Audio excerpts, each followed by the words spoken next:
In Alabama, the invasive wild hog population has exploded, damaging crops and spreading disease across rural areas. Alaska faces a growing problem with moose entering urban zones, damaging property and causing car collisions. Arizona struggles with roof rats, which thrive in citrus-rich suburbs and invade homes year-round. Arkansas is battling armadillos, whose burrowing disrupts foundations and damages irrigation systems in farming areas. California's western gray squirrels are increasingly seen as pests due to crop damage and aggressive territorial behavior. Colorado has prairie dogs, whose tunneling ruins fields and introduces fleas carrying plague-like bacteria to livestock. Connecticut's deer population has become problematic, leading to rising car accidents and destroyed suburban gardens. Delaware deals with European starlings, known for crop raids and aggressive displacement of native bird species. Florida is overwhelmed by green iguanas, which damage seawalls, sidewalks and vegetation while spreading salmonella. Georgia's fire ants have become infamous for destroying crops, harming pets, and rendering lawns unusable. Hawaii fights feral cats that threaten native bird species and contribute to the spread of toxoplasmosis. Idaho sees growing conflict with coyotes, which attack livestock and are resistant to relocation efforts. Illinois has an expanding raccoon problem, with urban areas reporting increased trash scavenging and attic invasions.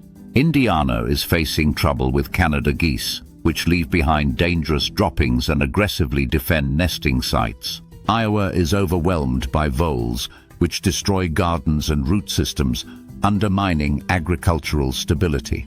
Kansas has skunks, which carry rabies and are increasingly found under porches, in sheds and suburban yards. Kentucky's beaver population clogs waterways with dams, flooding farmland and weakening levee infrastructure. Louisiana is under siege by nutria, swamp rodents that erode wetlands and destroy native marsh vegetation. Maine's porcupines gnaw through wood structures and car tires, leading to costly rural property damage. Maryland has a persistent problem with rats in Baltimore, fueled by food waste and dense infrastructure. Massachusetts is seeing an uptick in fisher cats, which threaten pets and poultry in suburban areas. Michigan's starling flocks damage crops and overwhelm roosting areas with noise, droppings, and displaced native birds. Minnesota is battling midge swarms around lakes, which annoy residents and clog boat engines. Mississippi's armadillos are a top complaint, with their digging threatening lawns, sidewalks, and road foundations. Missouri faces increasing conflicts with opossums, especially as they invade crawl spaces and scavenge through garbage. Montana's feral horses trample sensitive habitats and compete with native species for dwindling water resources.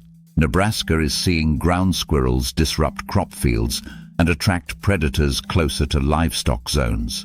Nevada's pigeon problem is soaring, with droppings corroding buildings and sparking health concerns in urban centers. New Hampshire contends with black bears rummaging through trash and causing property damage in rural suburbs. New Jersey deals with raccoons frequently, especially near homes and in storm drains across older towns. New Mexico is swarming with locusts during summer, which devastate crops and native desert vegetation. New York's rats are infamous, but feral pigeons cause equal concern due to droppings and urban nests. North Carolina battles deer overpopulation, damaging crops and spreading ticks that carry Lyme disease. North Dakota deals with pocket gophers whose burrowing damages pastures, irrigation lines, and even airport runways. Ohio's skunks are notorious for spraying pets and nesting under homes, creating long-term odor issues. Oklahoma fights scorpions entering homes, particularly during dry seasons when they seek shelter indoors. Oregon's nutria population damages riverbanks, compromising flood protections and irrigation ditches. Pennsylvania has a groundhog problem. These animals dig under structures and devastate vegetable gardens. Rhode Island reports high complaints about seagulls, which damage boats and aggressively snatch food from people. South Carolina's mosquitoes are a public health issue, spreading diseases like West Nile and Eastern equine encephalitis. South Dakota is seeing invasive zebra mussels clog water pipes and outcompete native aquatic life. Tennessee's coyotes are moving into suburban areas, preying on pets and creating noise disturbance. Texas has an expanding feral hog crisis, causing over $500 million in agricultural damage annually. Utah is overrun by Mormon crickets, which travel in massive swarms and destroy crops within hours. Vermont faces increasing nuisance from black flies, which impact tourism and livestock comfort during warmer months. Virginia's stink bugs infiltrate homes in fall, causing odors and damaging fruit crops statewide. Washington's European green crabs threaten native shellfish industries and erode tidal marshes. West Virginia's bats are becoming household invaders due to habitat loss and gaps in building infrastructure. Wisconsin battles white-tailed deer, whose overgrazing stunts forest regeneration and spreads chronic wasting disease. Wyoming deals with prairie dogs, whose tunneling endangers cattle, weakens soil, and damages grasslands used for ranching. Many states report that non-native species introduced decades ago are now causing irreversible ecological shifts. Urban sprawl and climate change have pushed many animals into closer contact with people, intensifying pest conflicts. States often hesitate to label native species as pests, even when damage and complaints are widespread. The criteria for pest designation typically include property damage, threat to health, or invasive competition. Some pest species, like starlings and pigeons, were originally introduced by humans for entirely different purposes. Other animals, like bears and deer, become pests only when habitat loss forces them into neighborhoods. Modern pest control policies now weigh ecological impact, not just human inconvenience, before assigning labels. Eradication efforts are complicated, expensive, and often cause unintended consequences in local ecosystems. Some states use bounties or hunting programs to reduce populations of persistent nuisance species. Others prefer sterilization, relocation, or habitat modification to discourage animal incursions. Technology like drone surveillance and AI monitoring is changing how we track and manage pest wildlife.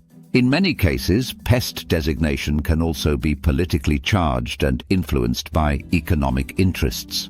For example, states reliant on agriculture may be quicker to label certain animals as pests. Tourism-driven states often hesitate to label charismatic wildlife pests, even if they cause disruptions. Pest designations are reviewed periodically as populations grow, shift, or decline. In some states, animals once labeled pests are now protected due to conservation status changes. Local communities often disagree with state pest classifications, leading to grassroots advocacy on either side. Farmers tend to have the most direct experience and influence in classifying agricultural pests. Urban residents typically report more nuisance wildlife due to proximity and population density. Wildlife control agencies must balance public safety with ecological preservation in their decisions. Overuse of poisons or traps can lead to backlash and calls for more humane pest solutions. Social media has amplified attention on wildlife conflicts, shaping state responses to animal invasions. Some animals develop resistance to conventional control methods, complicating long-term pest management. Education campaigns help reduce human behaviors that unintentionally attract or support pest populations. States vary widely in funding, expertise, and strategy when it comes to wildlife pest control.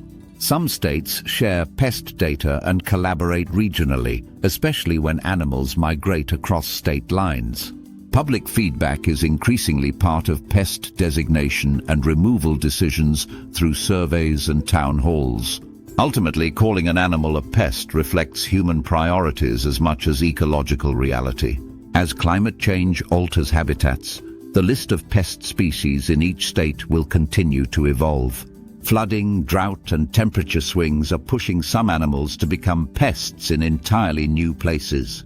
Preventing future infestations often involves restoring native ecosystems to support natural predator balances. Not all pest-labeled animals are villains. Many are simply survivors adapting to human-dominated landscapes. Understanding which animal might become your state's next pest could be key to living alongside nature. Pest species are often a symptom of deeper ecological imbalances rather than the cause themselves. Some scientists argue for renaming pest animals to reflect their complex roles in ecosystems. Whether you see a creature as a pest may depend on whether it harms your crops or home. Conservationists caution that vilifying wildlife can reduce public empathy and support for biodiversity. Despite their nuisance, many pests still perform valuable roles like seed dispersal or scavenging. The same traits that make animals pests, resilience, adaptability, boldness, are also traits admired in nature documentaries. Every state's most annoying animal has a story, a history, and a reason it thrives there. To address pest issues wisely, we must examine not just animals, but the changing environments they inhabit.